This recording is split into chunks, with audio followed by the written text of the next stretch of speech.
As we mentioned before, there are several services that run on a Fibre Channel network. For instance, the Fibre Channel name services.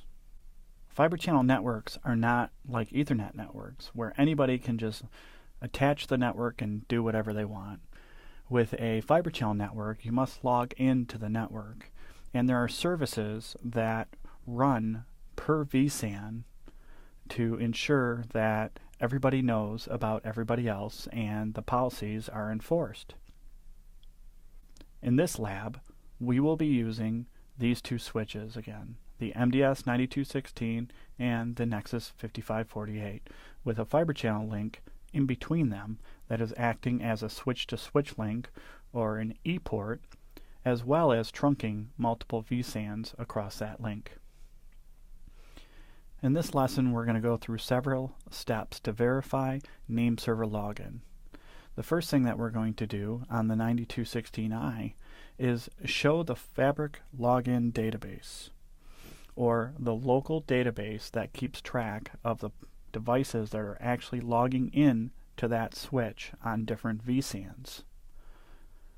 We're then going to show that database per vSAN, and then we're going to look at the Fabric Name Server Tables, or the FCNS database.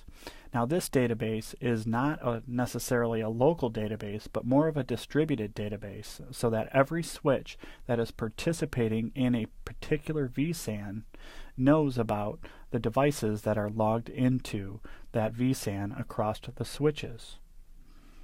Now, these services are all separate on a vSAN by vSAN basis. So these databases are going to be different depending upon if you're looking at vSAN 2000 or vSAN 2011.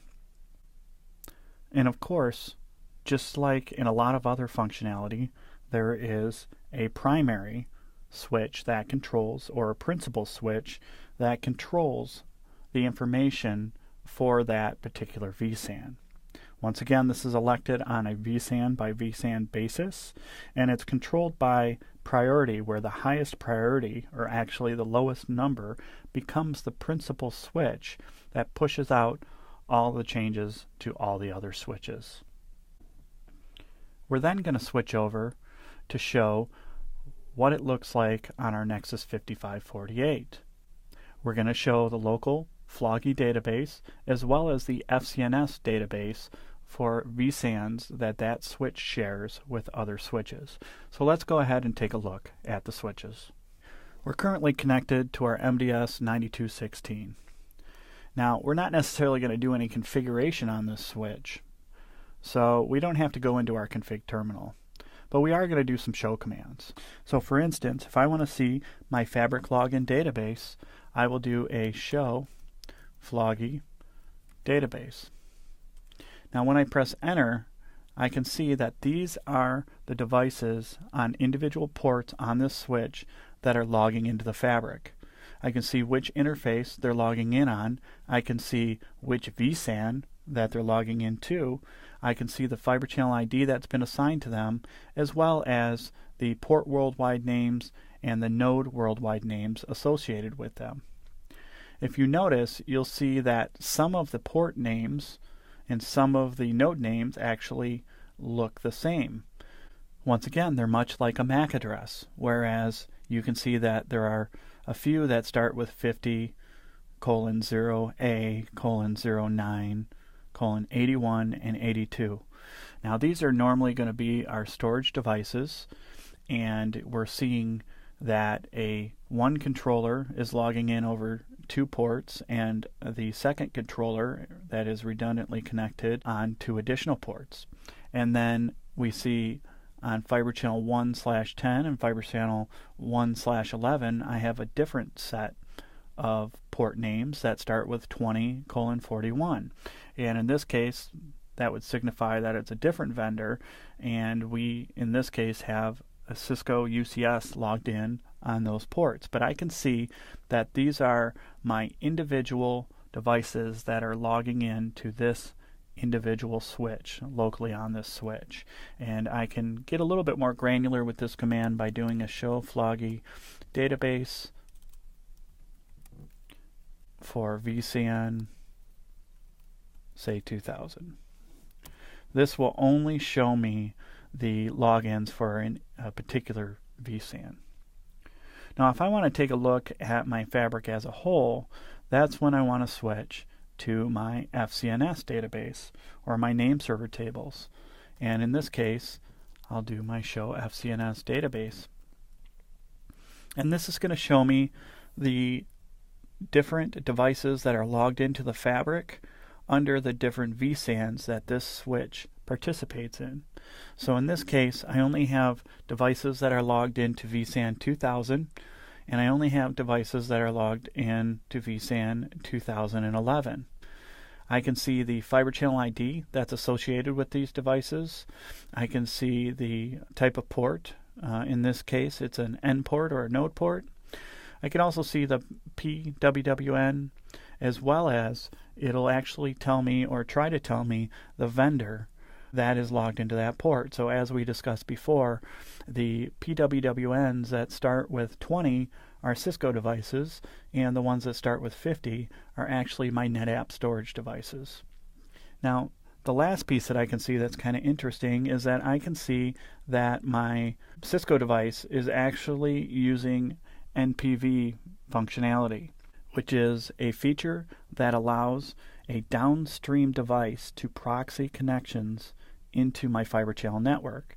The reason I want to do that is because that downstream device does not take up a fiber channel ID or a domain ID, which there are a limited number on my fabric, but it still gives me all the same or close to the same features and functionality that I would get in some cases by having a fiber channel switch downstream. So in this case, I've got my Cisco UCS that is allowing my servers to log in over my NPV functionality.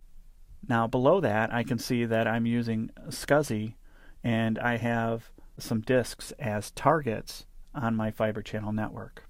If I want to see more detail in regards to my FCNS database, I can simply do a show FCNS database detail.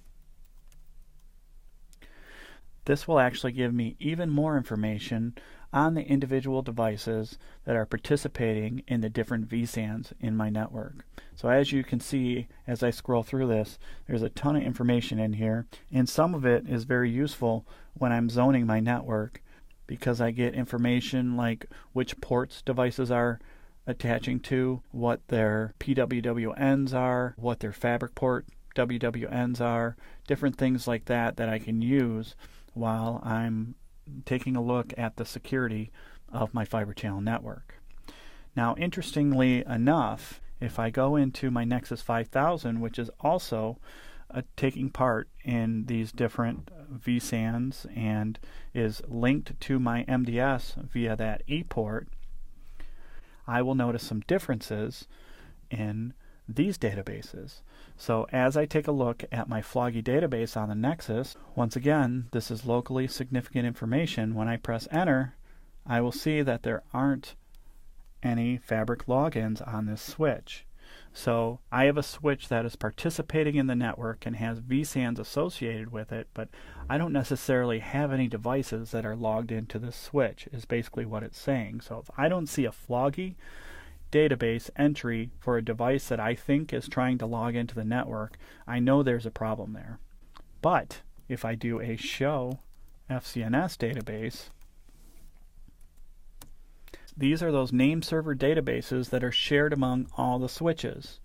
So I can see that because vSAN 2000 and 2011 are coming across that trunk link, I get that information for those vSANs, and I can see that there are devices that are logged into those networks, such as my Cisco UCS and my storage target device. So as we've shown, the Floggy database is that local information per switch, and that FCNS database keeps global information across all the switches that are participating in individual vSAN networks.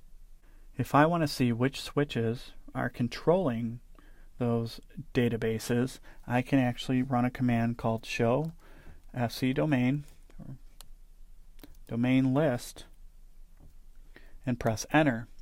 This shows me which services for which vSANs I'm running on my switch, as well as which device is the principal and which other switches might be participating in these vSANs. So for instance, for vSAN 100, I can see that there are 2 switches participating in vSAN 100, and my switch, the Nexus 5000, the local switch, is actually the principal or the device that is in charge of the named services for that vSAN. If I had a total of 4 switches, I would actually see 4 domain IDs in there and a listing of the 4 different switches that were taking part. I can change the priority on my switches once again by giving them a lower number or a higher priority and make different switches the principal switch if I have a more powerful MDS switch in my environment, like a director class switch. Please join me for our next lesson, Configuring Zoning.